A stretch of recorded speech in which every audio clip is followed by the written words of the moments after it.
Hi hello నమస్తే welcome back to Suman TV.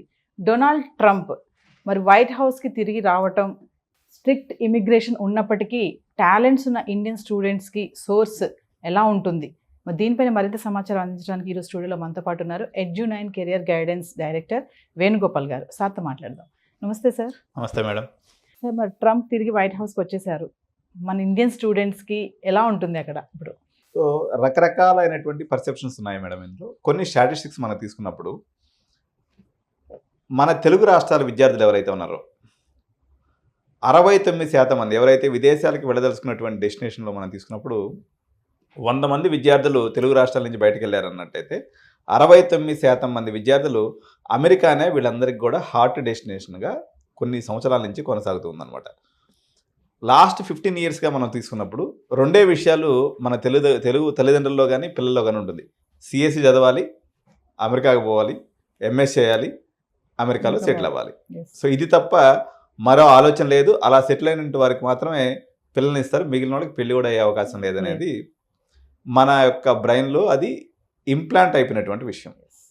జనరల్గా ఏంటంటే అమెరికా ఈ కారణం వల్ల అమెరికాలో తుమ్మినా దగ్గిన మనకి ఇక్కడ ఎఫెక్ట్ అనేది తెలుగు రాష్ట్రాల మీద ఉంటుంది. అలాంటిది రెండోసారి డొనాల్డ్ ట్రంప్ దిగ్విజయమైనటువంటి విజయాన్ని పొంది వైట్ హౌస్ని మళ్ళీ రేపు జనవరిలో ఆయన పదవిలోకి రాబోతున్నాడు, అధ్యక్ష పదవిలోకి. దీనివల్ల మన విద్యార్థుల మీద ఎటువంటి ఇంపాక్ట్ వస్తుందని చెప్పేసి తల్లిదండ్రులు, అదేవిధంగా అక్కడ చదువుతున్నటువంటి విద్యార్థులు, అక్కడికి ఎవరైతే పంపించదలుచుకున్నారో 2025 ఇంటేక్ అడ్మిషన్స్ కోసం ఎవరైతే ఎంఎస్ చదివి పంపించదలుచుకున్నారో వీళ్ళందరూ కూడా చాలా టెన్షన్తో లేకపోతే ఆతురతతో ఎదురు చూస్తున్నటువంటి సందర్భం అనమాట. సో దీంట్లో కొన్ని స్టాటిస్టిక్స్ కానీ మనం తీసుకున్నప్పుడు మేడం, బైడెన్ అడ్మినిస్ట్రేషన్ ఏదైతే 4 సంవత్సరాలు నడిచిందో గతంలో జరిగినటువంటి కొన్ని చిన్న లెక్కలు మీకు చెప్పవలసిందనమాట. 4 సంవత్సరాలు గత బైడెన్ అడ్మినిస్ట్రేషన్ ఏదైతే జనవరితో ముగుస్తుందో ఈ అడ్మినిస్ట్రేషన్ టైంలో భారతదేశం నుంచి రమారమిగా ఒక 9,50,000 మంది విద్యార్థులు మైగ్రేట్ అయ్యి అక్కడ చదువు కోసం వెళ్ళడం అనేది జరిగిందనమాట. రకరకాల కారణాల వల్ల, అంటే పోస్ట్ కోవిడ్ సినారియోస్ వల్ల అనుకోండి, అదేవిధంగా ఉక్రెయిన్ రష్యా వార్ వల్ల అనుకోండి, అదేవిధంగా ఇప్పుడు ఇజ్రాయెల్ మరియు పాలస్తీనా వార్ వల్ల అనుకోండి, లేకపోతే మన ఈ యుద్ధాల వల్ల ఎంప్లాయ్మెంట్ అనేది బాగా తగ్గిపోయినటువంటి పరిస్థితి ఉంది. ఎంత తగ్గిపోయింది అంటే ఈ వెళ్ళినటువంటి 9,50,000 మంది భారతీయ విద్యార్థుల్లో కేవలం 10% మంది మాత్రమే వాళ్ళకి ఉద్యోగ అవకాశాలు అనేవి దొరకడం జరిగింది. రిమైనింగ్ అందరూ కూడా, ఎందుకంటే ఇక్కడ నుంచి ఎంఎస్కి వెళ్ళదలుచుకున్నట్లయితే మినిమం ఒక 30 లక్షల నుంచి 45 లక్షల వరకు ఖర్చు అవుతుంది అనమాట. సో ఈ 45 లక్షలు వాళ్ళందరూ కూడా, అంటే 80% ఎవరైతే ఇక్కడ నుంచి అమెరికాకి వెళ్తారో వాళ్ళందరూ కూడా లోన్స్ తీసుకుని వెళ్తారు. ఎందుకంటే చాలా బ్యాంక్స్, అంటే అమెరికా అంటేనే ఫస్ట్ లోన్ ఇవ్వడం అనేది జరుగుతుంది. వాళ్ళందరూ కూడా లోన్స్ తీసుకొని అక్కడికి వెళ్ళినందువల్ల ఆ లోన్ రీపేమెంట్ షెడ్యూల్ అనేది స్టార్ట్ అయిపోయింది. అక్కడేమో మరోవైపున ఉద్యోగాలు లేవు. ఈ పరిస్థితుల్లో ఆడ్ జాబ్స్, అంటే పెట్రోల్ బంకుల్లోనో లేకపోతే సూపర్ మార్కెట్లోనో ఇటువంటిది ఇక్కడ పని చేసుకుంటూ కాలాన్ని వెడదీస్తూ ఉన్నారు. ఎవరికైతే ఆ టైం అయిపోయిందో మళ్ళీ రెండోసారి డిగ్రీలో జాయిన్ అవ్వడం లేకపోతే రెండోసారి ఎంఎస్లో జాయిన్ అయ్యి ఆ రకమైనటువంటి పరిస్థితి యాజ్ ఆన్ టుడే ఉంది. ఇప్పుడు పుండి మీద కారం చల్లినట్టుగా ట్రంప్ రాకనేది ఒక రకంగా విద్యార్థులను ఇబ్బందికి గురి చేస్తుంది. ఎందుకంటే ట్రంప్ 1.0, అంటే ఏదైతే మొదటిసారి ఆయన అధికారంలోకి వచ్చాడో అప్పుడు ఈ ఇమ్మిగ్రెంట్స్ అందరిని కూడా రకరకాలైనటువంటి ఇబ్బందులు గురి చేయడం జరిగిందనమాట.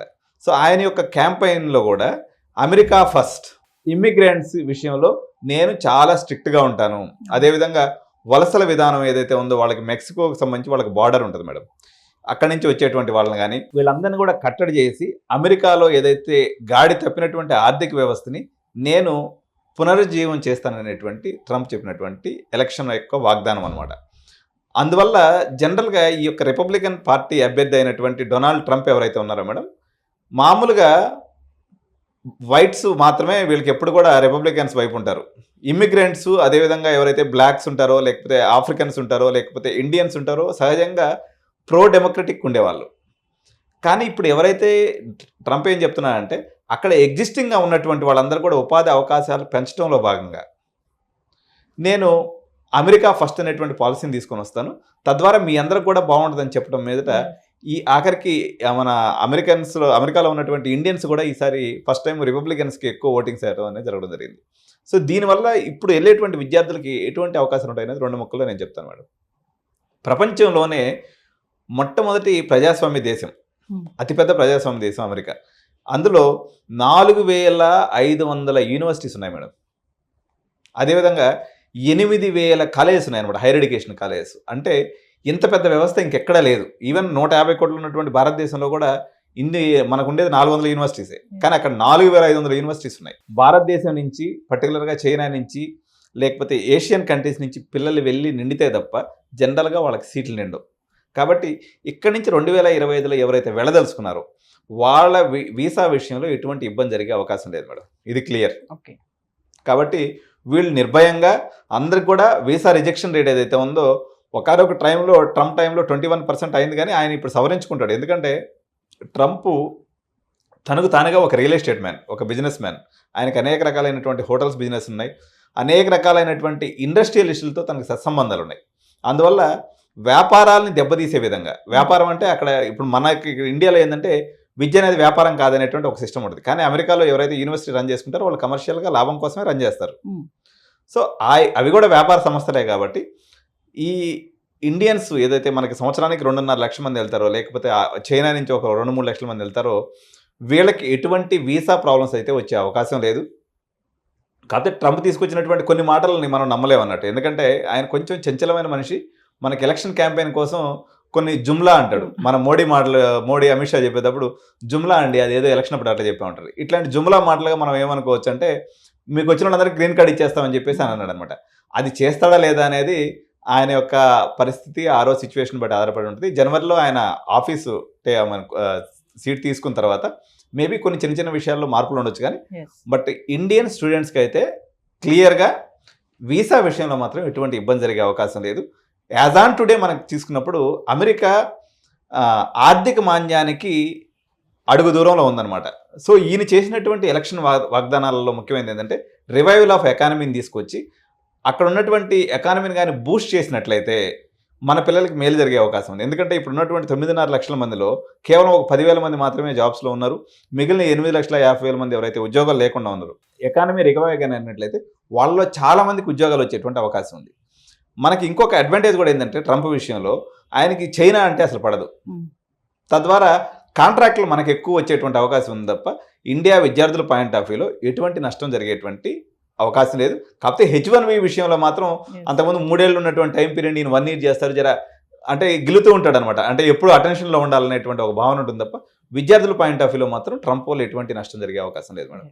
స్టూడెంట్ వీసా కూడా ఏమన్నా స్ట్రిక్ట్ చేస్తారు? లేదు మేడం, స్టూడెంట్ వీసా స్ట్రిక్ట్ చేయడు. ఎందుకంటే ఆయన నినాదం ఏంటి మేడం, అమెరికా ఫస్ట్ అనేటువంటి నినాదం. నువ్వు ఇక్కడి నుంచి పోయేటప్పుడు 40 లక్షల రూపాయలు డబ్బులు తీసుకుని అక్కడికి వెళ్తున్నావు. అక్కడి నుంచి పోయిన తర్వాత నువ్వు మళ్ళీ పార్ట్ టైం చేసుకునేటప్పుడు నిన్ను హోమ్ల్యాండ్ సెక్యూరిటీ వాళ్ళు తీసుకుని లోపల వేస్తారు. ఎందుకంటే యాక్చువల్గా ఒక స్టూడెంట్ ఇక్కడ నుంచి అమెరికాకి వెళ్ళినప్పుడు వాళ్ళు క్యాంపస్ లోపల పనిచేయాలనేటువంటి ఒక నిబంధన ఉంటుంది. కానీ అన్అఫిషియల్గా మన వాళ్ళు అన్ని ఇక్కడ పనిచేస్తూ ఉంటారు. ఆ విషయంలో స్ట్రిక్ట్ చేసింది అనుకోండి, వీడు పార్ట్ టైం దొరక్క అందరూ కూడా మళ్ళీ ఇంటికాడ నుంచి నెలకు ఒక 60,000 రూపాయలు 70,000 రూపాయలు డబ్బులు పంపించే పరిస్థితి తప్ప వీసాల విషయంలో పెద్దగా స్ట్రిక్ట్నెస్ అనేది ఉండదు. ఆయన ఇంకొక మాట కూడా ఏమంటున్నాడంటే, మా దగ్గరకు ఉన్నటువంటి టాలెంట్ బయటకు పోయి మళ్ళీ పెద్ద పెద్ద కంపెనీలు పెట్టి వాళ్ళు పెద్దవాళ్ళు అయిపోతున్నారు, కాబట్టి వాళ్ళకి నేను ఇక్కడే గ్రీన్ కార్డ్ ఇచ్చేస్తాను. అది జరగవచ్చు, జరగకపోవచ్చు, కానీ బట్ వీసాల విషయంలో మాత్రం ఎటువంటి ఇబ్బంది ఉండే అవకాశం లేదు మేడం. Thank you sir. నమస్తే.